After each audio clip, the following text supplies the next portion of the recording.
I think you mentioned Mark was written first, just as far as a time frame, right? Right. I was wondering if there's any significance in sort of the order that the Gospels are in, because if Mark was written first, to me, I just think that that should be first in the Gospel. Is there any significance, or is that just irrelevant?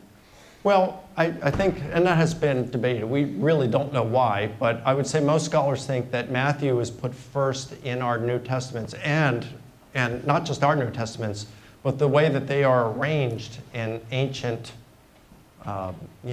books, the ancient books that were put together that include the Gospels. Matthew came first, and the thought behind that is Matthew was the favorite gospel of the early church.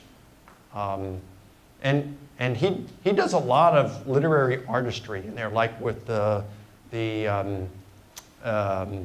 genealogy and some other things all the way throughout the gospel.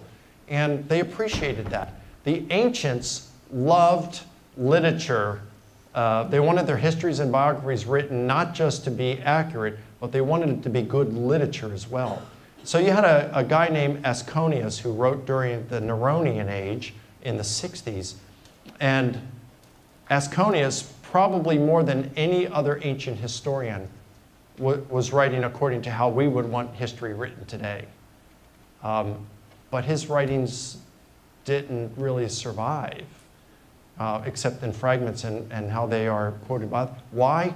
Because he wrote in the way we would do today for well, just tell the facts. Give me the facts. That's all I want. None of this artistry stuff. Just the facts. No portrait. Just give me a description. And that's not what they wanted. They wanted that deeper. They wanted the haze cast on that meadow so that you could experience and know what was going on in the hearts and minds of that couple walking hand in hand.